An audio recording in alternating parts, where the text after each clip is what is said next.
Pemirsa, survei yang dilakukan Lembaga Survei Indonesia atau LSI menemukan hasil publik menolak ide perpanjangan masa jabatan presiden yang kini tengah menjadi isu panas. LSI mencoba memotret respon publik dengan sejumlah alasan yang menjadi dasar ide perpanjangan masa jabatan presiden.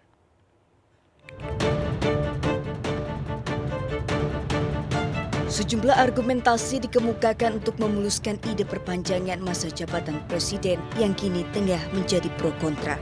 Seperti kondisi pandemi COVID-19 yang belum berakhir, pemulihan ekonomi nasional, hingga keberlanjutan pembangunan Ibu Kota Negara atau IKN Nusantara. Lembaga Survei Indonesia atau LSI mencoba memotret respon publik terhadap alasan-alasan dari wacana tersebut. LSI pun mencoba merincikan satu persatu alasan yang digunakan para pengusul dari wacana tersebut, dimulai dari alasan pandemi COVID-19 yang belum berakhir. Hasilnya, secara keseluruhan 70,7% publik menolak perpanjangan masa jabatan presiden. Survei LSI juga membedah alasan kedua, yakni pemulihan ekonomi. Hasilnya 68,1% masyarakat secara keseluruhan menolak wacana perpanjangan itu. Mereka lebih sepakat sesuai dengan Undang-Undang 1945. Terakhir yaitu alasan Presiden perlu memastikan keberlanjutan pembangunan IKN Nusantara. Menurut Direktur Eksekutif LSI, Jayadi Hanan, hasilnya sama dengan alasan pertama maupun kedua. Masyarakat tetap menolak wacana perpanjangan masa jabatan kepala negara. Pertama, wacana penundaan pemilu sudah diketahui oleh hampir seluruh warga, mayoritas menolak usulan ini, baik karena alasan ekonomi, pandemi, maupun alasan IKN. Survei ini dilakukan pada periode 25 Februari hingga 1 Maret 2024 kemarin. LSI memakai 1.197 responden yang tersebar di hampir seluruh wilayah Indonesia dengan asumsi metode simple random sampling. Dari Jakarta, Tim Liputan iNews melaporkan.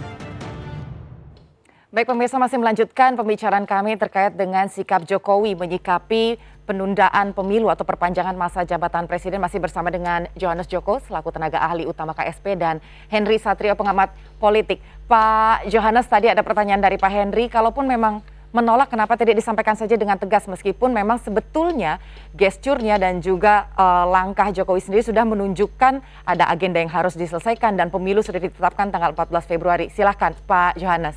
Ya, ini kan sebenarnya sebagai bentuk komunikasi, Mbak, bentuk pola komunikasi presiden. Apa yang lebih kuat lagi dari sekedar hanya perkataan.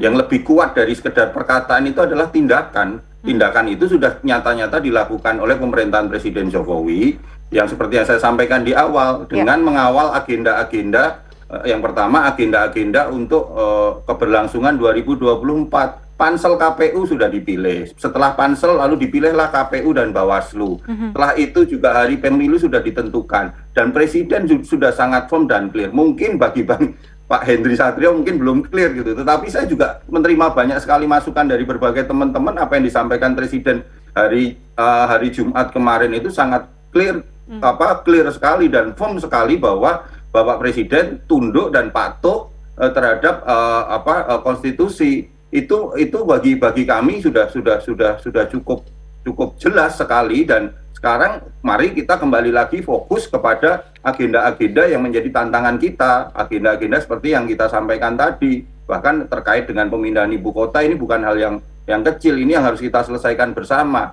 Kalau terkait perbedaan wacana, sekali lagi partai politik sebagai saluran aspirasi itu sah-sah saja menyampaikan perbedaan-perbedaan pandangan di masyarakat. Ada yang ingin diperpanjang, ada yang menolak, lalu mereka mengamplifikasi, yaitu kan manuver-manuver langkah-langkah politik yang dilakukan oleh partai politik. Tetapi sekali lagi itu muaranya bukan ke pemerintah, tetapi muaranya adalah di legislatif.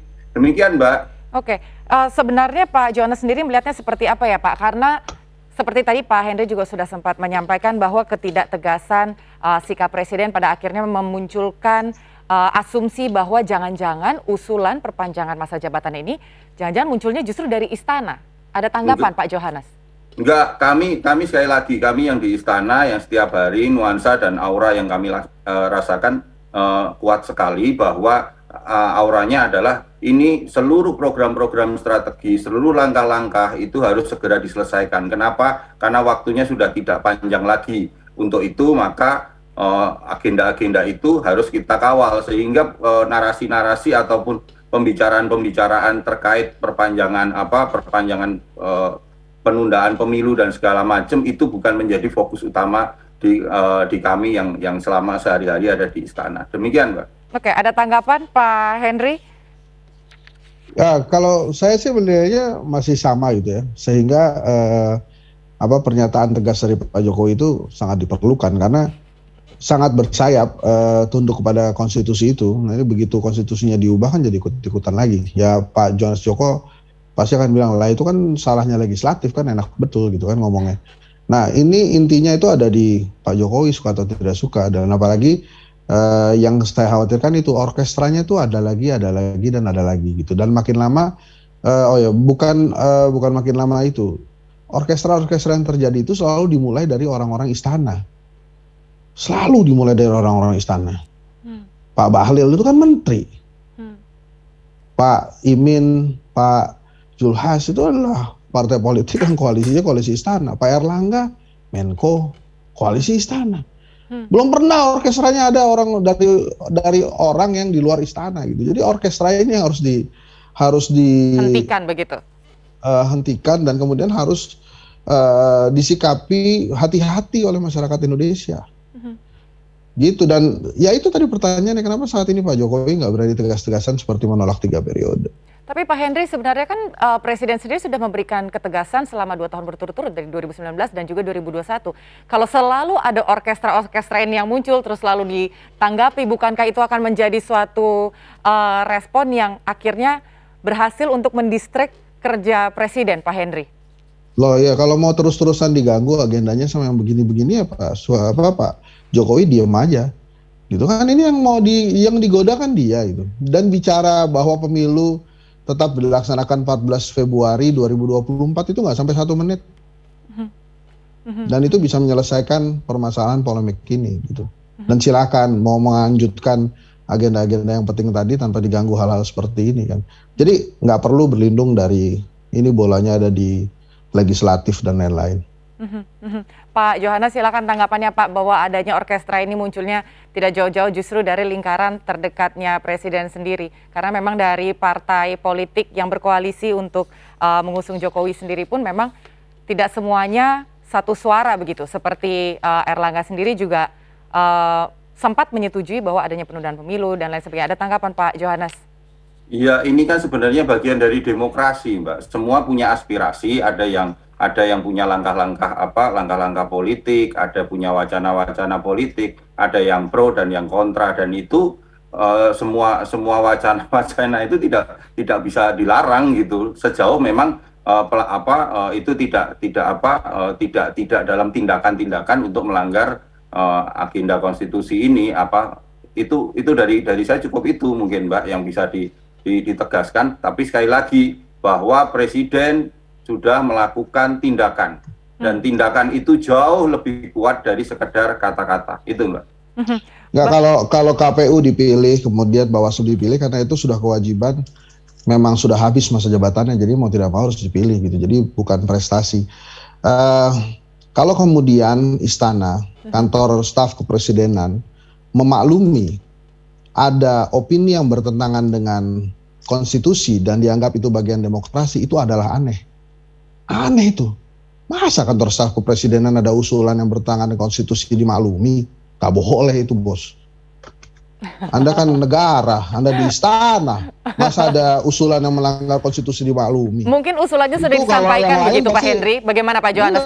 Kalau usulan-usulan yang lain yang disampaikan oleh usulan kan kita sekali lagi teriaki makar itu. Iya. Enggak, sekali lagi kan kita tidak bisa, Mbak, melarang orang berwacana. Ini sekali lagi ini adalah negara demokrasi, siapapun boleh berwacana. Tapi usulan untuk menyampaikan kepada Bapak Presiden untuk memberikan statement yang kristal clear sudah sempat disampaikan begitu Pak Johannes.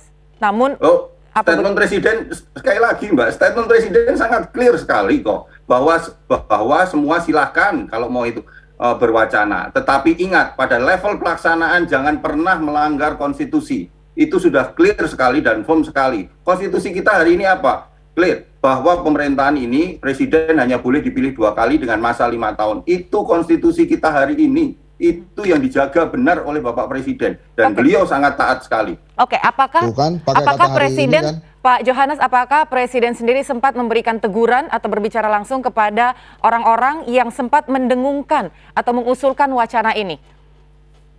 Kami belum dapat informasi itu, Mbak. Karena kan sebelumnya Presiden sendiri sudah sempat mengatakan ada 3 hal kalau mengusulkan beliau menjabat kembali untuk 3 periode, menampar muka saya, mencari muka padahal sudah punya muka, atau menjerumuskan saya begitu. Sementara ini orang-orang terdekat sendiri yang justru mengusulkan itu. Bagaimana Pak Johannes? Setidaknya statement kemarin itu yang disampaikan Bapak Presiden pada hari Jumat itu merupakan statement yang clear untuk mengingatkan kepada berbagai pihak bahwa seluruh proses hari ini mari kita ikuti semua proses yang berjalan pada hari ini. Gitu. Baik. Oke, baik. Kalau begitu kita akan tunggu saja seperti apa proses yang akan berjalan nanti. Semoga semuanya bisa berjalan dengan lancar dan juga maksimal. Dan yang terakhir, silakan Pak Johannes maupun Pak Henry dengan closing statement-nya. Saya persilakan Pak Johannes terlebih dahulu. Silakan Pak. Iya, bahwa sikap Bapak Presiden pada hari ini clear dan clean, bahwa dia taat, tunduk, patuh pada konstitusi, dan biarkan semua proses konstitusi itu berjalan untuk menuju 2024. Jangan ragukan komitmen Presiden ini. Baik, silakan Pak Henry Satrio untuk closing statement-nya. Ya, selama Pak Jokowi belum bicara tentang pemilu 14 Februari 2024 itu ya masih ngeri, Mbak. Kata-kata raat dengan konstitusi itu, kalau koalisi istana partai politiknya dikumpulin suruh ubah konstitusi itu kan taat juga.